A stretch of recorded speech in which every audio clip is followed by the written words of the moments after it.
Okay, hello, my name is Ken Johnson. Welcome to our 16th Time for Action webinar. My colleagues Kathleen O'Hara, Rolly Montpellier, and I are all located on the traditional unceded territories of the Algonquin people, also sometimes known as Ottawa. Today we have a brilliant guest, Martin Lukacs, the author of the eye-opening Trudeau formula, Seduction and Betrayal in an Age of Discontent.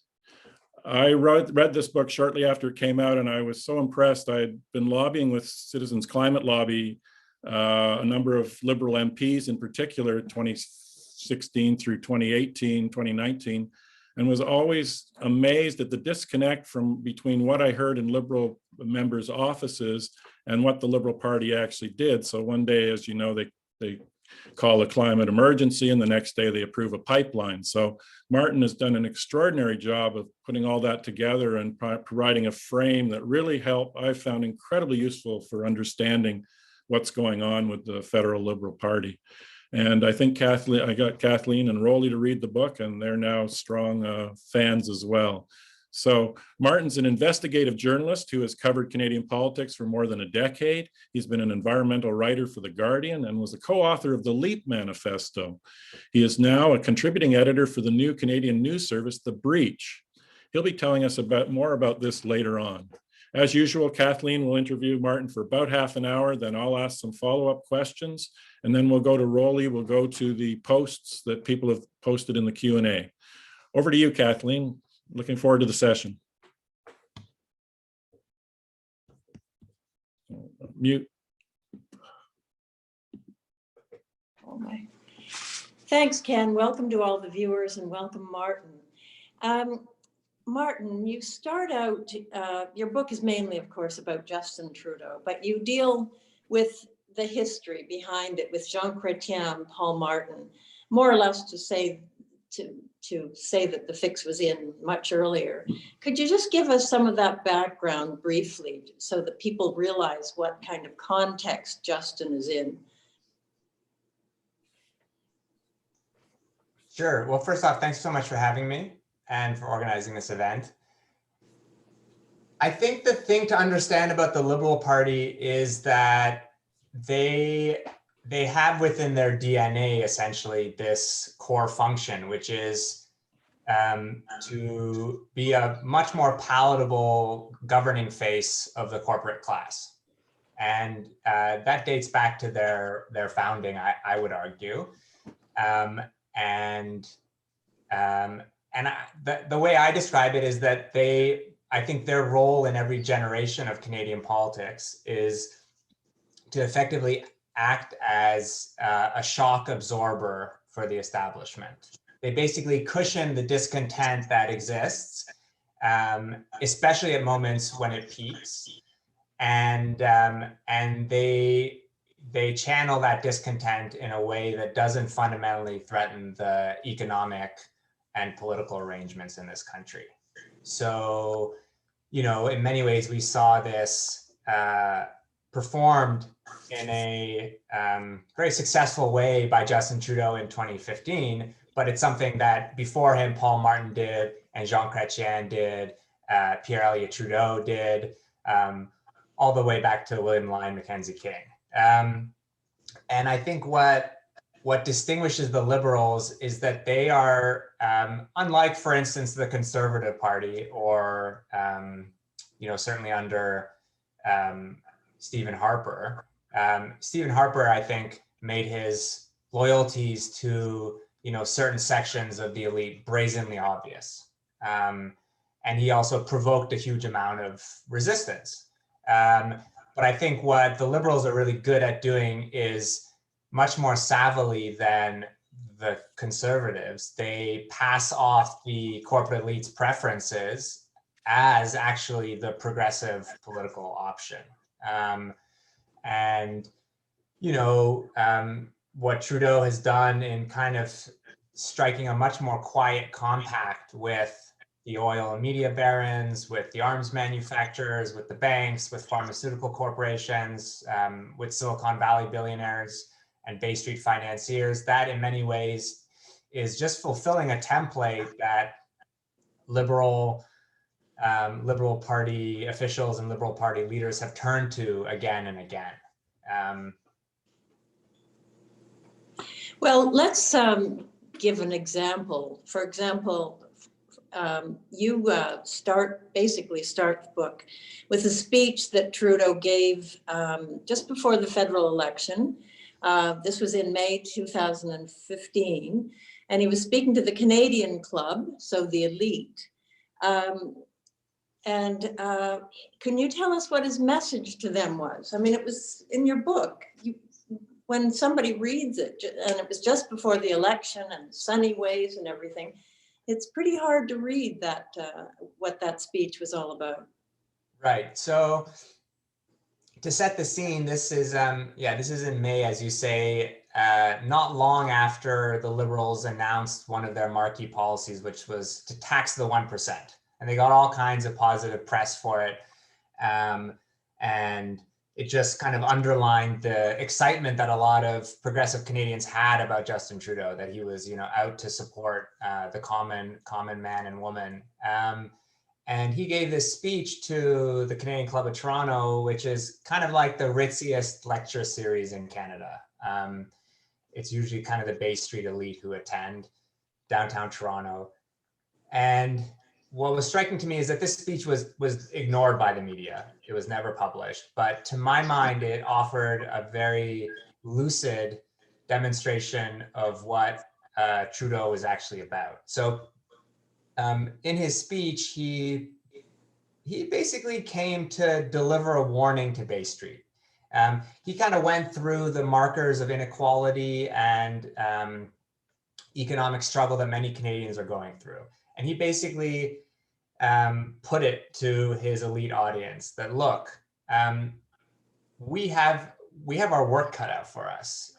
If Canadians clearly feel now that things are unfair in society, if we don't restore a sense of fairness, he put it to them, this is a direct quote, Canadians will eventually entertain more radical options. Canadians will eventually entertain more radical options. So to me, that sounded like, and there was basically a hush that fell over the room. I wasn't there, but I watched it on a video recording. You could basically hear a fancy fork hit a piece of china. It was that quiet in the room. And he was essentially saying, look, it's either us or the pitchforks. This was just a few years after Occupy had formed, just a few blocks down the street, in fact, in St. James Church.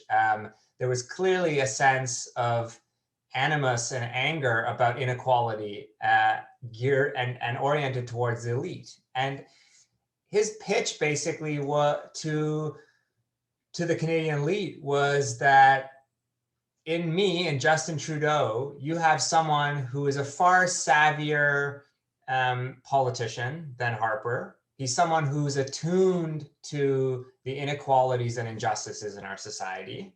And he doesn't necessarily want to alter them, because he made clear at the same event that, look, we're not going to raise corporate taxes, but that, quote, sense of fairness needs to change. And if you put your backing with the Liberal Party, we who have a much keener sense of the pulse of the country, we can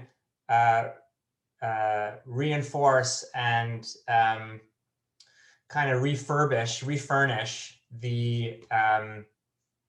the political kind of arrangement in this country. So he asked them at that meeting, he was like, look, please support me in pushing for this tax hike on the 1%, which, as we later discover, was rhetoric that Gerald Butts, his key advisor, deliberately wanted him to use to kind of channel that sense of outrage that existed and still does in Canadian society about the inequality of this country.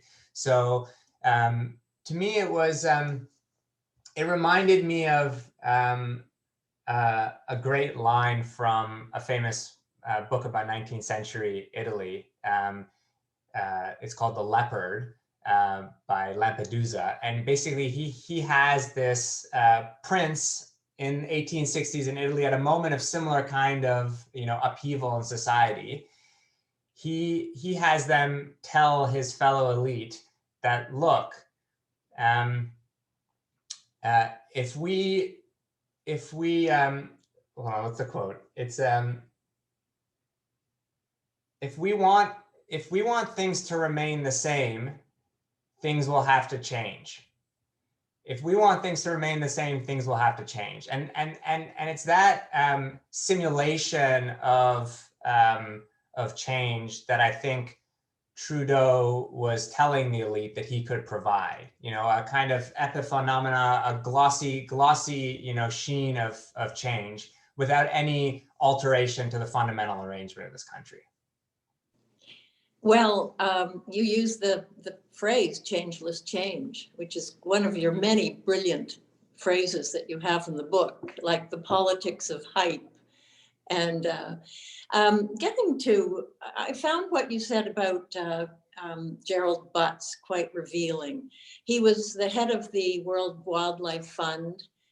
He was very active against the tar sands. And can you tell us about his change? Because I think this is really revealing.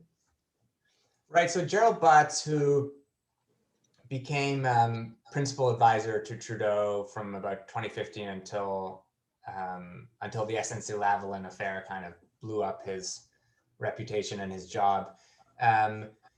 He has had a very interesting career, and he's a very interesting political figure. He and Justin have been best friends since they met at McGill many years ago, and it's clear that Butts always had grand political designs for Trudeau. They parted ways for a few years after university, and Gerald went to work. He went to do a PhD on Hegel, actually, at the University of Toronto. Then worked for Dalton McGuinty, who was the Premier of Ontario. And after that, and before he worked for Trudeau, he went to work for the World Wildlife Federation of Canada. And what he did there, to me, is a kind of parable for how Liberals govern, and certainly how Trudeau and Butts would govern when they came to power in 2015. So while Gerald Butts was the president and CEO of WWF Canada, the organization was actually at the forefront of initial campaigns to draw attention to the environmental costs of the Alberta tar sands. And WWF was actually in the vanguard with some of the initial campaigns that were trying to mitigate some of the water damage that the tar sands was responsible for. They weren't radical campaigns by any means. They weren't seeking to shut down, pipelines or, greater production in the tar sands, but they were still quite significant campaigns. And what was striking is initially it was supported by Butts, but as the campaign started to pick up, there started to be rumblings among the donors to the World Wildlife Federation. And it got to the point where some of the funders started getting upset, and the board of directors clearly had a decision to make. Would they continue these really important campaigns, or would the organization defer and deflect to some of the corporate backers who were quite uncomfortable with the work that they were doing? And so I spoke to people there who said that there was basically a chill in the office. And what was remarkable is that Gerald Butts basically kind of read the tea leaves. And one day, several of the campaigners who worked on tar sands issues at the at WWF came into the office, and they discovered that the tar sands campaign at WWF had been wiped from the website. without any kind of warning from higher ups, without any sign of it coming. Basically, the tar sands campaign at WWF had been shut down. And it appears that that instruction came from the very top, from Gerald Butts.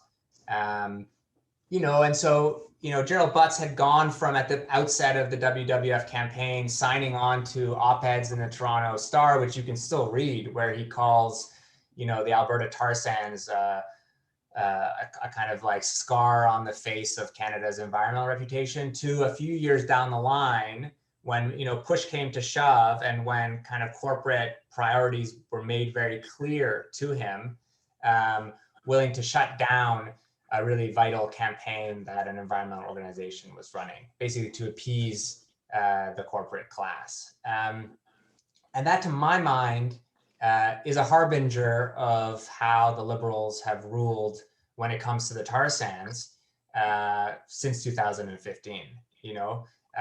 Making a great show of environmental sustainability, but when it comes down to it, really servicing the interests of big oil. That's why I found it so interesting. So thanks for that. The other thing I found interesting is when you talk about how the Liberals didn't get rid of most of Harper's bureaucrats. And you even tell the story about Jim Carr saying to the bureaucrats, give us what we need to sell the TMX, or to justify the Trans Mountain expansion. So could you tell us why that's important? I mean, most of us don't know the behind the scenes functioning of government, but when I read that, I thought, oh, this explains some things. So in the book, I reported on this funeral that took place in Ottawa about 6 months after the election of Trudeau, and we all remember how at that time, there was all kinds of fawning reportage about how the civil service was so relieved and jubilant at Trudeau coming into power. I think there were even some, nationally circulated videos of Trudeau walking into the Foreign Affairs ministry, and him just being like, love bombed by all the civil servants. But what was striking about this funeral was a funeral for Jim McNeill, who was a civil servant from a different generation, someone who was part of a group of democratic socialists around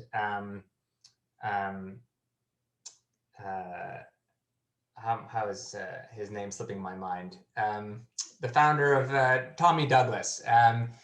One of Tommy Douglas's bureaucrats who had gone to Ottawa and worked under Pierre Elliott Trudeau, and was a real environmental trailblazer. And his funeral happened in Ottawa in early 2016. And it was striking how it basically became an impromptu session for criticizing Trudeau for keeping on so many of the Harper era top level bureaucrats. And I remember a source who spoke to me about it talked about how it was unlike anything she had ever seen. Basically, there were all these old comrades and colleagues of Jim McNeill who were going up to the mic and speaking critically about Trudeau, and how the fact that he had kept on these senior bureaucrats would undermine his bold promises for sure. And the source turned to Elizabeth May, who was another one of the mentees of Jim McNeill, and had asked her, does this usually happen at an Ottawa funeral? And Elizabeth May was like, definitely not. And Elizabeth May herself describes these bureaucrats, many senior level bureaucrats, who have stuck around as Harper's zombie bureaucrats. So Harper's no longer around to give instructions, but many of them figured out how to give Harper advice in kind of Trudeau speak. When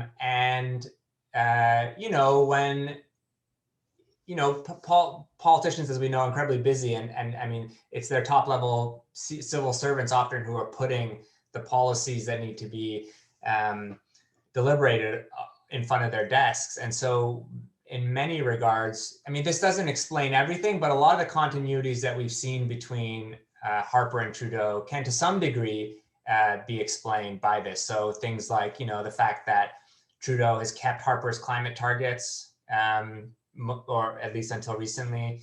The fact that the Canadian Revenue Agency continues to investigate charities, that the Ministry of Immigration continued many regressive policies.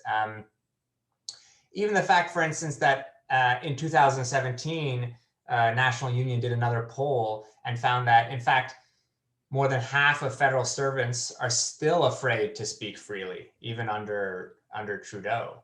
So, so the fact that probably the most prominent, I think, high-profile Harper-era bureaucrat who stayed around was the head of the Privy Council, who we all got to know during the SNC-Lavalin affair. But he's someone who was a key advisor to Harper and stayed on under Trudeau. So it doesn't explain everything, but I think it is a key factor in explaining some of these continuities that we have seen. Well, just to give the Liberals the benefit of the doubt, not that I want to, but especially after reading your book. But when they came in, they did reverse some things. They brought back the long form census. They had introduced a child tax credit. They had the 50-50 cabinet. So what's your response to that? They were an improvement, or they are. Or is this what you call dealing with the symptoms, not the sickness? I think it's both. I think certainly, the Liberals have introduced modest reforms, and they have in some cases mitigated people's material conditions. Of course, the monthly payment to families who raise children, as you mentioned, better representation of women and people of color in cabinet, and to some degree in civil service. And we've seen incremental measures on to reduce carbon emissions, but as you say, they do little to address, or nothing to address, the root causes of racism, of deteriorating public services, of climate breakdown. So I think Canadian liberalism of the Trudeauvian bent, I think, does struggle to provide answers to the fundamental crises of our age. And I also think, though, that the brand of kind of social progressivism that they fuse with financial neoliberalism makes their political offering especially pernicious, because I think there's a way in which it makes many Canadians, and including many progressive organizations, quite complacent. And the Liberals are excellent at using this brand of progressive neoliberalism to placate and pacify and undermine any kind of support for the kinds of truly, the kinds of policies that are truly commensurate with the crises that we face. And I think there's a way in which, too, that the kind of patina of progressivism that the Trudeau government deploys actually helps reinforce and push through some of the policies that are no different than Harper's, but that under Trudeau, people have not really paid attention to. So as an example, funding for military has gone up by 40%, under Trudeau. I think most people don't even know about that, but had that happened under Harper, we probably would have seen howls about the rise of a military state, And I think that there are moments when, and that I think also plays out on trade policies and on pipelines. And I think there's moments when Trudeau has kind of slipped up and let down his guard and revealed this formula that I think he employs. He gave this interview to The Guardian back in 2016, which I think was remarkable for the kind of unscripted candor that it showed. Let me find the quote. He said he was basically asked to reflect on the first year of successes as he saw them. And he said, we're actually able to approve pipelines at a time when everyone wants protection of the environment. We're able to show that we get people's fears and there are constructive ways of allaying them and not just ways to lash out and give a big kick to the system, right? Like, as if a big kick to the system is exactly what people want. But it's remarkable that he has stated quite boldly that his goal is not to transform the status quo, but to defend it, right? To figure out ways that you can allay people's concerns while still building pipelines, you know, while still signing free trade deals. So I think that says a lot about the effectiveness and the perniciousness of this brand of neoliberalism with a, you know, quaint, sexy Trudeau face. When Trudeau was campaigning in 2015, he talked about going into a deficit because he wanted to rebuild infrastructure. But I find this very revealing as well, because he hasn't quite done it the way he promised. Could you tell us about that? Because again, it's very revealing. I guess I am often asked, like, but there must be something you like about what Trudeau's done. And one of the few things that I do appreciate about this government is that they have, for the most part, bucked the neoliberal orthodoxy when it comes to deficit mania. Not only are they spending in deficit, but Trudeau has gone out of his way, and his, you know, finance ministers have gone out of their way to say, look, a deficit or a debt is, and this was even before the pandemic, is not the end of the world, you know. And it's interesting because previous Liberal governments like Paul Martin's and Jean Chrétien's constructed and manufactured a huge amount of debt hysteria to basically then justify pushing through the largest and most devastating neoliberal reforms in the mid-90s in this country. One of whose consequences has been the gutting and dismantling of aspects of our healthcare system that have now been shown to be so dearly vital during the pandemic. But it's only really a silver lining, because when it comes to their more sensible approach to deficits, because while they have said deficits aren't a huge problem, they actually haven't done what governments should be doing now, which is engaging in bold, ambitious government spending. Even if you look at the recent budget, and you track the government spending per GDP through till 2025, there's actually no real increase over the last 10 years. So while they talk a good game about deficit spending, they're not actually putting the government's muscle behind it. One of the other places where it has played out is around infrastructure, certainly. You know, there is a huge kind of once in a lifetime opportunity right now to build infrastructure in a way that prepares us for the climate shocks that we have already locked in.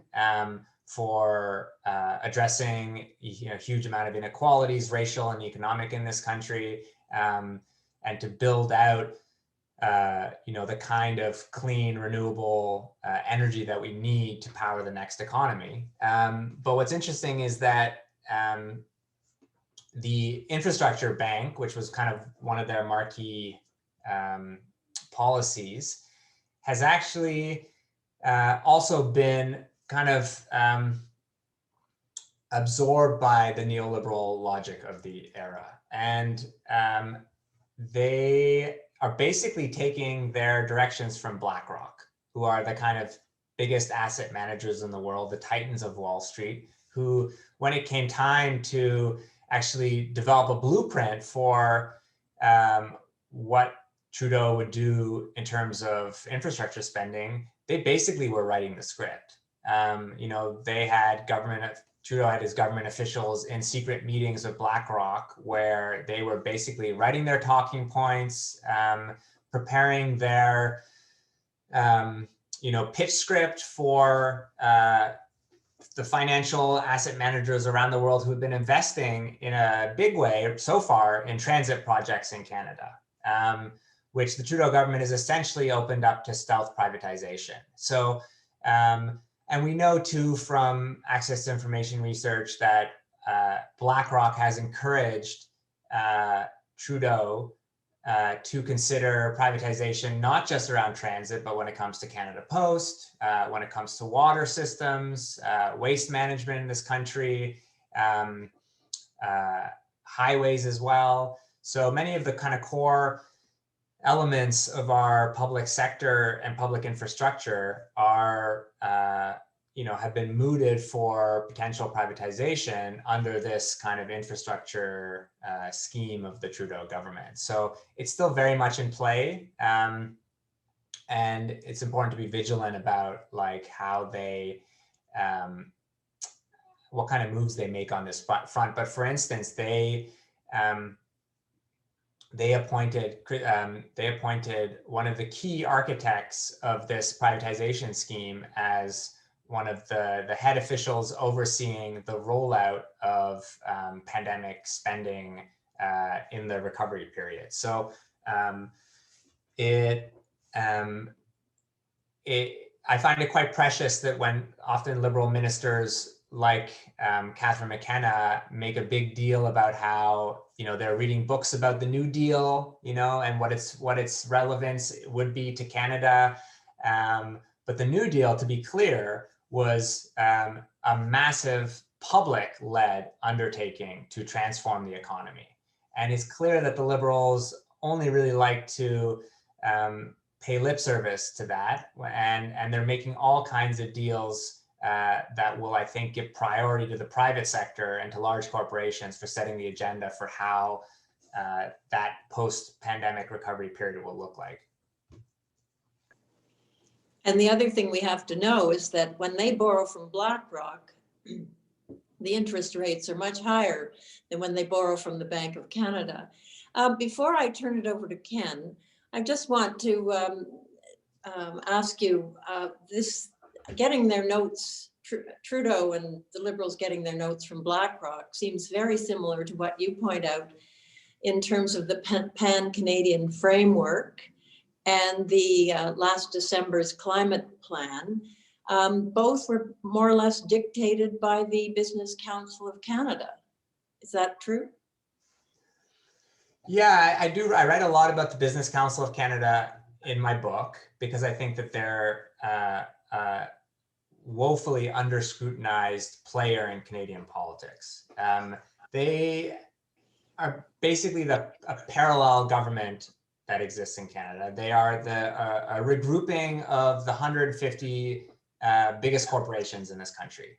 And they have been more or less writing policy for the Liberal government over the last decades. If you take just one example, the carbon tax, which is a key part of the Liberal Party's, climate agenda, and have, the media has presented the Liberals as kind of the adults in the room when it comes to, climate change.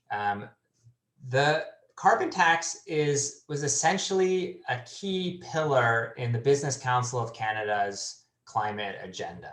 And they viewed it essentially as a kind of green fig leaf, a kind of strategic concession that they could make because they knew that Canadians were deeply concerned about the climate crisis and wanted action on it. And they viewed it as a kind of backdoor that they could use to get away from any kind of really serious regulation that would hem in their ability, constrain their ability to engage in massively expanding their oil production. And this dates back to as far back as 2006, 2007, the Business Council of Canada was actually organizing the rest of the corporate class in this country to get behind carbon pricing. So this notion that, you know, Trudeau was taking a bold step when he was, taking on the carbon tax is in fact the opposite of the truth. This was something that was put on the table by the Business Council of Canada with the entirety of the corporate class behind them as a very useful kind of fig leaf for, you know, continued expansion of the tar sands and pipeline construction. And to my mind, it's been probably one of the most canny successes of the Liberal government. It's been an incredible PR coup. The carbon price, you know, as we can get into later, is woefully insufficient on its own. And it doesn't build the kind of constituency and movement for transformative policies that we need on climate and inequality in this country. Well, I'm going to turn it over to Ken now, but thank you very much, Martin. I'm sure some scales have fallen off certain people's eyes as they did when I read the book. So thanks very much. Ken? Thanks, Kathleen. Martin, you were very involved with the LEAP manifesto. I think it looks like the authors were you, Avi Lewis, and Naomi Klein. Thank you for your work there. I'm wondering if you'd like to just discuss it. It's not as if the NDP really embraced the LEAP manifesto, and I wanted you to maybe talk about that too. So it's not just the Liberals that are worrisome in this situation. Yeah, well, I should say that the LEAP manifesto was a collaborative effort of several movement organizations. Oh, okay. And I was among the people who were the conveners and the kind of scribes, as it were. But really, it was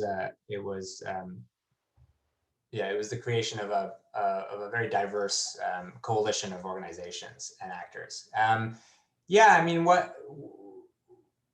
it's been remarkable to me the last few years seeing the rise of the Green New Deal and being incredibly heartened by it. But in many ways, the Green New Deal has its roots in the LEAP manifesto, which was essentially an attempt back in 2015 to transform the conversation that was being had about the climate crisis and climate change. And it was an attempt to help people understand that there's no way that we can address the climate crisis without fundamentally and simultaneously addressing the inequalities in this country, the colonial wounds that date back to the founding of Canada, of addressing racial and gender inequalities, and ultimately of ensuring that the way we address the climate crisis has to be about making our society more humane,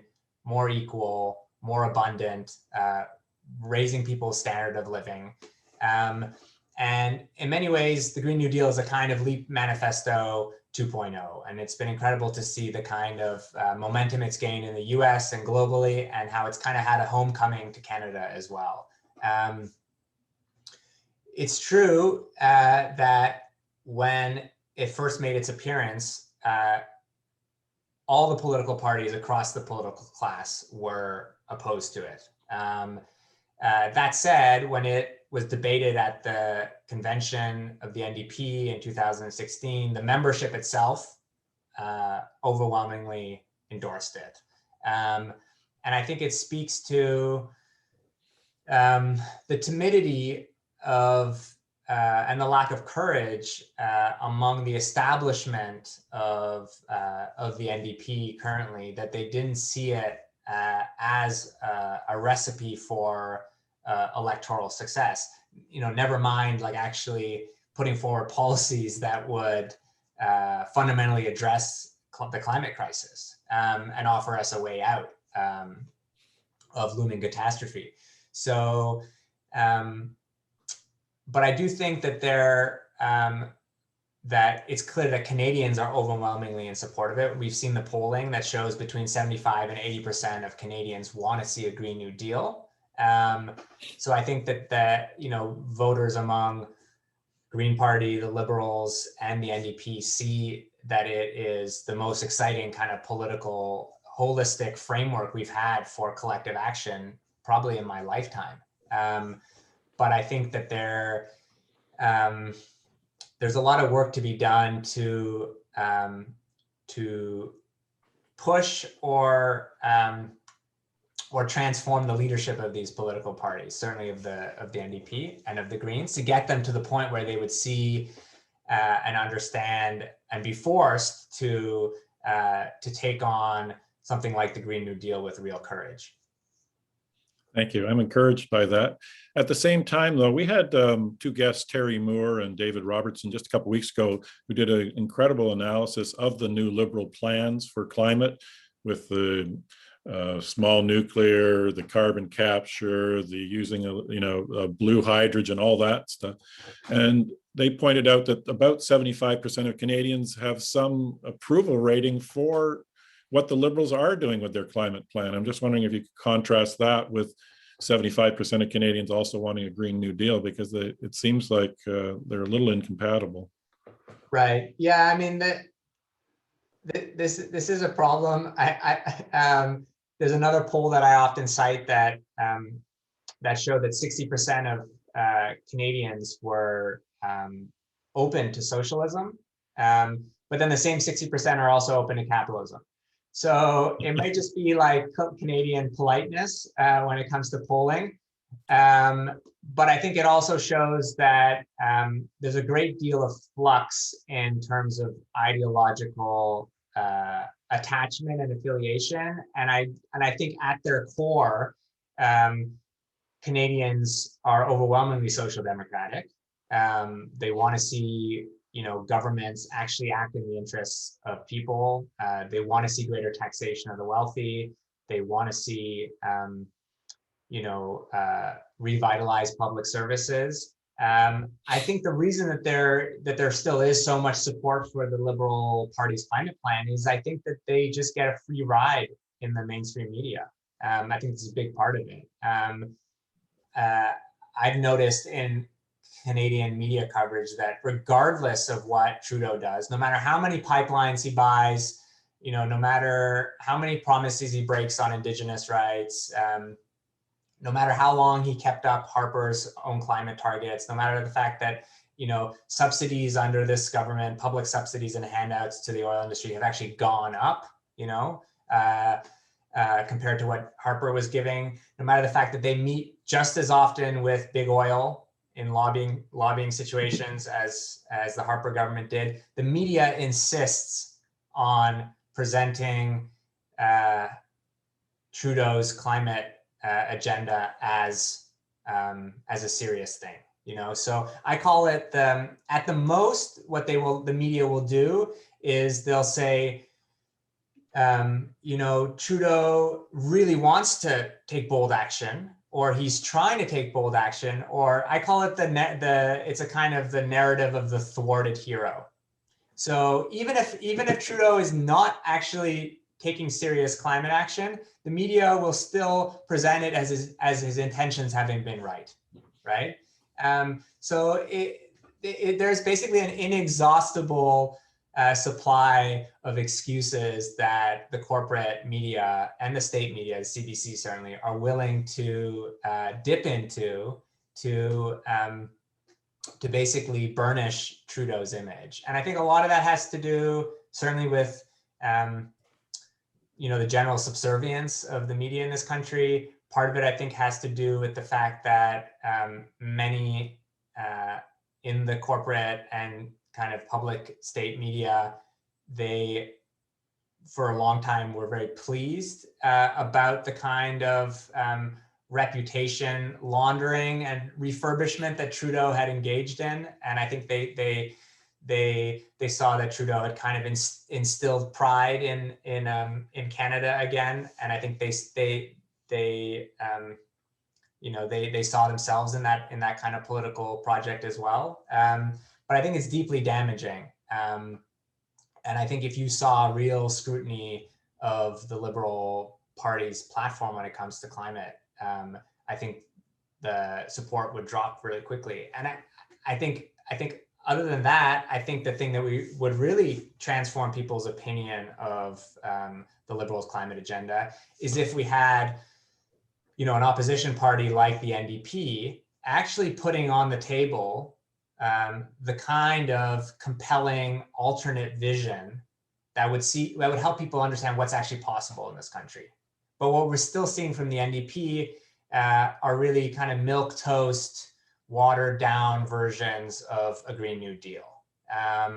If they could actually put forward an agenda that's, that matches the scale of what we're up against, I think very quickly people would see that there is real distance between what the Liberals are offering and what we need in this moment.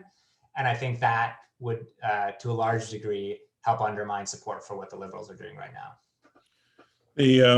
At the same time, though, Elizabeth May has been very clear about what needs to be done forever, and the Greens don't seem to be able to get so much traction on it.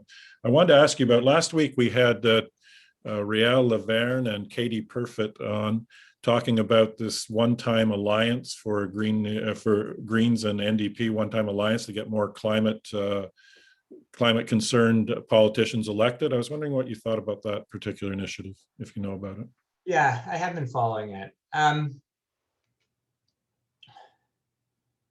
mean, to my mind, the ultimate end goal is that we need green left politics in this country, an eco-socialist agenda that I think is clearly already supported by huge amounts of Canadians, and I think could be a winning political agenda in this country. So over the long term, yeah, I do think that I would like to see the NDP absorb, the Green Party under mutually agreeable circumstances. Maybe that's a negotiated coalition, but I think honestly over the short term, any kind of push for an alliance isn't realistically reckoning with the political imperatives that these two parties are driven by. So I have no disagreements with that proposal on a moral and strategic level, but I think tactically it's a dead end. I think, for obvious reasons, these two political parties who have been, fighting over, similar voters for many years are, organizationally dead set on continuing to fight each other. So I actually don't think it's a concrete, realistic, winnable demand over the long term. I think that we would need to see a transformation in the leadership of the NDP, where we get it to the point, and especially, the people who kind of set the policy of the party, it's not the membership. It's a kind of small clique of consultants who run the federal NDP and run provincial parties as well, provincial NDP parties.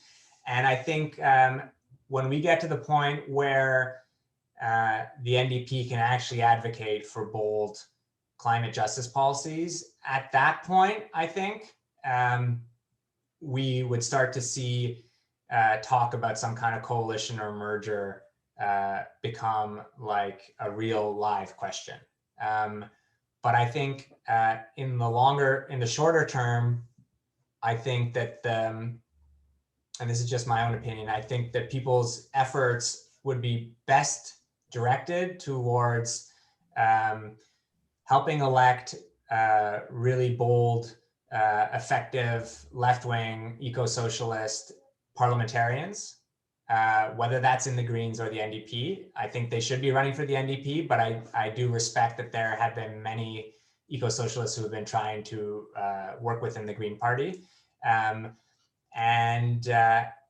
I think that's the most effective shorter term strategy, while we build the kind of like intellectual framework for coalition over the longer term. Thank you. I just want to throw one thing in that I think the reason the Greens have had any success at all is actually the failure of the NDP. I think a lot of people have shifted, they've given up on the NDP, and although they sang a good song during the last election, they've been almost mute on pressing the Liberals, which is very disappointing. Anyway, I'd like to change the subject to a couple other things I want to mention briefly. You wrote recently in The Breach, you did an article on this secret CEO, oil CEO, combination of 3 or 4 oil CEOs and 3 or 4 high-ranking members of the Liberal government in the Privy Council office, finance, the environment and climate change and natural resources. And I'd like you, that article has been posted in the chat so people can go look at it. But I'd like to just give us some commentary on that little secret ambition. Right. So what the article was about was some revelation that I discovered through an access to information request, which showed that through the course of the pandemic, the high-level, high-ranking officials within the Ministry of Natural Resources and Environment Canada and Finance have been meeting with top CEOs from oil companies. And basically deliberating about, first at the outset, about how to deal with the pandemic, but then also opportunities that would provide themselves for oil companies in the post-pandemic recovery. And I think what that speaks to is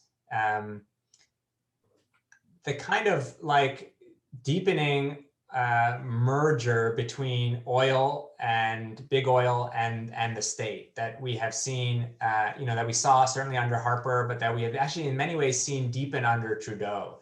So one of the things that's quite remarkable about the lobbying that the oil industry has been doing in the last few years is that in the past, they used to meet more often with politicians, with parliamentarians. But now we've seen them shift to meeting more frequently with civil servants. So government officials, not elected officials. So there's a way in which we have seen almost a kind of fusion of corporate interests with the federal state. And you've certainly seen this in places like Alberta, but I think people have discounted just how deep this fusion is, and how I think it has certainly been facilitated by the Liberals and Conservatives, but now in many ways it's solidified, and it will require a real kind of reckoning to shake the two loose. And I think it also just goes to show that the Liberals in many ways have been as cozy, if not even more cozy, a partner of the fossil fuel companies. Places like the Natural Resources Ministry have almost become a political organ of the fossil fuel corporate class, and it's quite disturbing. Well, I think that's exactly what your book repeatedly does, is show the difference between the reality and the image. And the image is that we're progressive, but then you find out in the background these things are happening. And the understanding those things in the background is so helpful for understanding what's going on. Like, why the climate plan is so different than what you would have expected based on what they said before. And suddenly it comes out. But once you get this piece about this private regular collaboration, and I think the oil and gas industry meeting 3 times a day on average over the last year with members of the Liberal government, it just really helps you understand how a plan could come out that's so far away from what the climate NGOs want, or what the Liberals even talked about during the election. I'd like to ask, did you want to say anything else about that collaboration? Well, it's interesting. I mean, it was interesting, like for anyone who cared to dig past the surface kind of symbolic politics that Trudeau was engaging in. He made very clear his intentions when it came to the oil industry from the get-go. Like, it dates back as far as in 2013 when Trudeau first won the leadership of the Liberal Party in a big event in Montreal. The next day he got on a plane, and where did he go? He went to Calgary, where he gave a speech to the Petroleum Club of Calgary. And it was really interesting because, again, this was a speech that was ignored almost entirely, I think entirely by the mainstream media. But it was quite remarkable what he told, this crowd of, petroleum executives in Calgary. He said, basically, look, Harper has made a total mess of it. Harper has riled up Indigenous people. He has, snubbed his nose at Obama. He, hasn't managed to get any pipelines built, right? That was basically what he told them. And he said, look, like, you have a much more trusty partner in me. I'm gonna, work with Indigenous organizations. I'm going to re-engage in diplomacy, abroad. I'm going to, simmer down the tensions. But ultimately, still to build those pipelines, to get that oil to market, to help the industry. And he basically said, look, I may be a Liberal and I may be a son of Trudeau, who, has a less from great reputation in Alberta. But, and this was a quote, he said, you can find allies in unlikely places. And that was in 2013, so I see everything that Trudeau has done from that point on as fulfilling that, basically primordial promise he gave to the oil industry. And so I see so to expect anything more from them, I think, is to refuse to take off those rose-tinted glasses, right? It's to insist on living with ideological blinkers when it comes to the Liberal Party. They are not a friend of the environmental movement or of working people or of Indigenous peoples. Their aim is to do the bidding as effectively as possible of the corporate class. And you see that now in the latest climate plan as well, which, as you pointed out, is chock-a-block full of all kinds of false solutions that the corporate oil industry is now pushing. Whether that's, carbon capture and sequestration, whether that's, the kind of new mania around hydrogen, which to a large extent, when it comes down to it, will be used to mine even more carbon frontiers, whether that's enhanced oil recovery, basically scraping. It's like scraping the bottom of the barrel when it comes to the oil industry, and it's to make unconventional, extremely dirty oil like the tar sands slightly more environmentally friendly. But overall, the point is that which the Liberals will never do, is to start curbing the production and expansion of the tar sands. That they won't do because their aim is to protect the interests of the oil barons.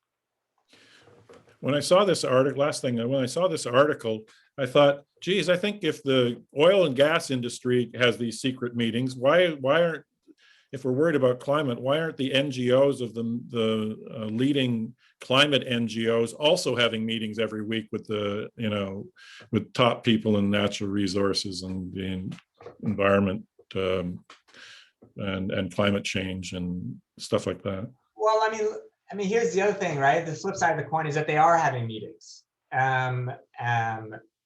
Far less meetings, but that's the problem as well. I think the Liberals are having more meetings with the oil industry, but they're also having far more meetings with environmental NGOs than what Harper was doing. And I think we have to be very clear-eyed about how the Liberal Party and the Liberal government are very effective at co-opting our movements. They're very effective at wrapping up our organizations and blue ribbon panels and processes and consultations, and I think ultimately of disarming and of disabling the power of our movements, which, if we maintain our independence of political parties like the Liberal Party, would be far more powerful. I think that often the Liberal Party is very good at seducing our movements and certainly NGOs into thinking that that access equals influence, but it rarely does. And that's not to say that if I have a lot of respect for friends who do work within some of these NGOs who go into these kinds of meetings and lobbying work with their eyes wide open. I think if you understand what the Liberal Party is up to, for sure, like lobbying has to be part of our toolbox that we use as movements, but never lose sight of the fact that the only time the Liberal Party will do anything genuinely progressive is if they're pushed by the power of noisy movements outside Parliament. Otherwise, we get nothing from them. Thank you. I'm going to turn it over to Rolly. It was very interesting that the Dave and Terry, who did this analysis of the climate plan, they were shocked at how many NGOs were supportive, going, yeah, thumbs in, thumbs up. And I think your access equals influence is exactly there. They don't want to upset them. They think if they've got anything that we should encourage them, but that's exactly what the Liberals are looking for. So anyway, I'll turn it over to Rolly now. There's quite a few questions and a lot of chat and quite a few questions in the Q&A. Thank you. Rolly? Thanks, Ken. So I'll go on for 7 or 8 minutes, and then I believe you were going to show a video to sort of cap things off, if that's still your plan. So yeah, some of the questions, Martin. First question that was asked by Brian Beaton, and I'm going to summarize the question actually. And he's talking about some of the investment that the Liberals have announced they will be doing with the nuclear industry, and calling nuclear, part of the clean technology package that they want to move forward on. And he asked the question, do these investments simply make it possible for the status quo of funding the fossil fuel corporations? In other words, is it a deflection to allow business as usual in the fossil fuel sector? I admit I actually haven't looked at the nuclear dimensions of the climate plan, so I unfortunately wouldn't have an answer on that. Okay. Sorry about that. No, that's okay. That's okay. Rose Dyson asks, do you agree that there has been a paradigm shift in corporate thinking re climate change? We have emphasis on ESGs, financial divestment, Mark Carney nudging things along at the UN. Not all of them are Luddites, I guess. So do you think that there is a paradigm shift, or is it just a slow, gradual, crawl towards some significant change? Yeah, I do think we're in the midst of like an intellectual paradigm shift, and that I think is thanks to the work of the climate justice movement over many years. With Indigenous leadership at the center of that. I think for so long in Canada, when it came to climate and the climate crisis, we have contended with a political framework that is completely out of tune with what is actually required. And we all know, most of the time, still to this day in the mainstream media, we are, fed, either individualistic, hyper consumer oriented responses to climate change, whether that's, that you should stick to recycling or having an electric car or not having babies, really absurd, ridiculous stuff that has neglected the structural causes of the climate crisis. And I think the other dimension is that we have seen a lot of kind of hyper pessimistic scenarios, right? I mean, most of the kind of cultural treatments that we get about climate change in the future are of kind of dystopian Armageddon scenarios. And I think what we've seen from, you know, Extinction Rebellion, Indigenous rights movements, the climate strike movement, and then the Green New Deal, is that we have an agenda now that, unlike any we've had before, that helps us understand that we can't have climate justice if it's not married to economic justice, racial justice, and you know, the kind of rise in you know, material standard of living that will be required to build the kind of broad movement we need to actually pry power away from the fossil fuel sector. So yeah, I think that the conversation has completely changed in the last 5 to 10 years. And I think it's a really hopeful, exciting moment to be doing climate justice politics. I've certainly never been more hopeful. You know, like 10 years ago, we were still stuck talking about nothing other than, you know, kind of middling, kind of milquetoast policies like carbon pricing. And now we actually have an agenda on the table that shows us that we need radical, integrated solutions to inequality, to racism, you know, to climate breakdown, to public services. So I think we just need to keep pushing. The door is opened in a way that it's never been before. I have to agree, because I remember when I got into this, a lot of the dialogue or the narrative was around climate deniers, and now it's more about climate delayers, if you wish, but at least there is some movement in that area.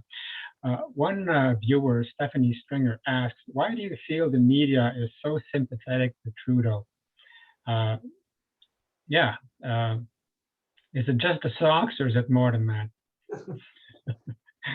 I mean, the good looks were definitely worth like 2 or 3 years of media coverage, but then like beyond that, there's really no excuse. I mean, it's striking to me that some of the best media coverage and accountability interviews that Trudeau has had haven't been from journalists in Canada. They've been from like US comedians like Hassan Minhaj. Like that interview that he did was far more effective an accountability interview than anything Rosie Barton or any of the Canadian media did in the 4 years before that. No, I think as I mentioned before, like part of it is that like we can't expect any better from the mainstream media. Like their job is to provide you know, stenography to the powerful. I think we should have no illusions about the role of the media in shoring up the interests of the powerful. I think part of it is that, there's a kind of symbiosis between the kind of liberal, like it's interesting, there's kind of 2 wings to the mainstream media. There's a kind of liberal wing and a conservative wing. And I think the liberal wing tends to overstate and very fawning coverage of the Liberal Party's climate plans, because I think they see their own interests and their own perspectives expressed by them. And then you see the kind of conservative right-wing branch of the Canadian media. What they tend to do is they tend to accuse Trudeau of being a closet socialist, of trying to shut down the tar sands, all the things which he's not doing. But that kind of coverage from the right wing only tends to inadvertently reinforce precisely the image that Trudeau is trying to get out to the public, that he actually is interested in undermining the interests of the oil industry. Mm-hmm. So there's a way in which the liberal and kind of conservative wings of the media reinforce each other and only serve to kind of bulwark like the kind of PR campaign that the Trudeau government is running. So we're Which incredibly is very effective, very effective. we're incredibly disserved by the Canadian media, and I think we have to turn to alternative outlets and to the analysis that our movements are putting out to really understand what's going on. Thank you, Martin, for answering these questions. There's a couple I can't get to because of lack of time, but I'll turn it back to Ken. And I believe you wanted to feature a video. So thanks, Martin, and thanks to all the viewers for your questions. Thanks, Rolly. Martin, I'd like to show this little 2.5-minute video. Did you want to say anything about the breach before I put it up on the screen? Sure. So kind of in line with what I was just saying, I think there's a real need to build independent media in this country, certainly as you guys are doing with this series. And I've been involved with a new media project called The Breach, which is an attempt to build an investigative outlet in this country that can, do critical journalism and help people understand what a just, viable future would actually look like. Great. Shall I run it? That'd be great. Thanks. Too often, conventional media has policed the boundaries of our imagination, telling us what's too radical, what can't be thought, what's outside of those boundaries of acceptable opinion. We need media that enlarges the sense of what's possible. I can't overemphasize what I learned as a child. Whoever pays for the piper calls the tunes.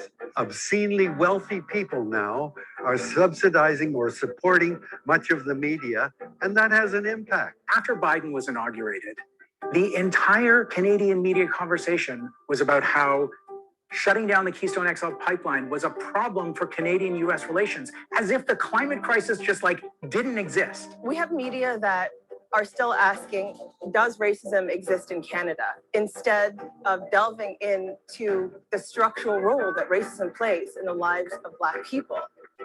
When Indigenous peoples take land back, either in opposition to pipelines, other resource extraction projects, so they exercise their inherent jurisdiction over the fisheries. The media report from the government standpoint that these people are acting outside of the law. I've always thought that journalism should be about speaking truth about power to the people so that we better understand it and understand how much power we can have if we organize. What we're really missing in the Canadian media landscape is an unapologetic voice that will question the fundamental stories on which this country was founded. Who will go deeply into a topic and fearlessly publish what they are finding, who are not afraid that they're going to lose their jobs. Being independent means actually not having to answer to anyone for what you write and say. That's what we need in our media, and that's what The Breach would be. Sustaining members of The Breach will ensure our independence and help us produce more original investigations, engaging videos, and silo-busting analysis that will never be behind a paywall. I'm excited about The Breach because we need tough-minded journalism that is willing to stand up to those in power. We need an outlet. We need a source of information that is credible, that is progressive, that we can cling to and believe in. To make this transformative journalism possible, we're asking people to chip in an hour of their wages a month and become founding members of The Breach. Become a member and help support this journalism.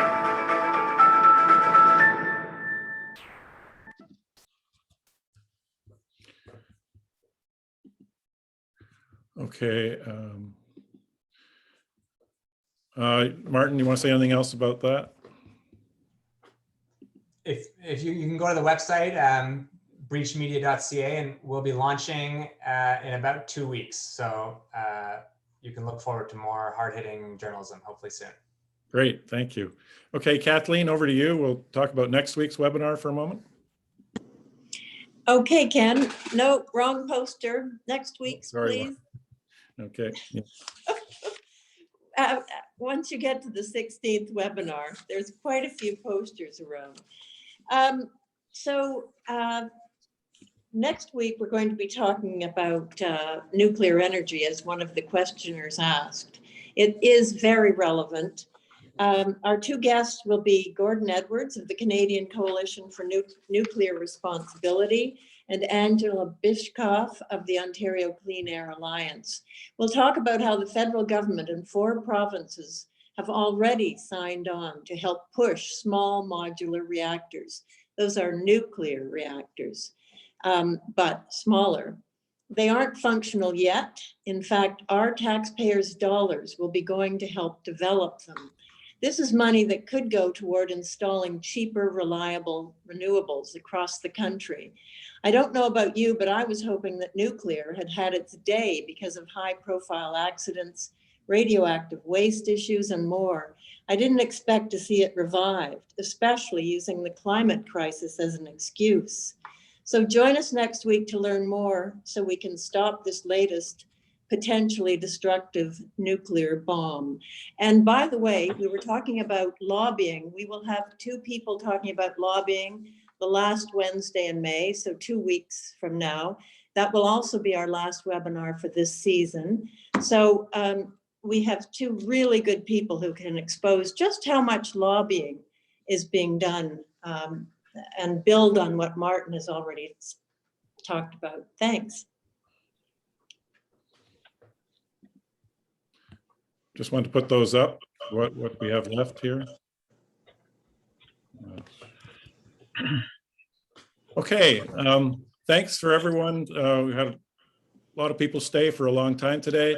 Martin, thank you so much for all your insights. I really look forward to your first play, The Thwarted Hero, which I think is going to be a great play. And when we get out from under COVID, I can't wait to see it.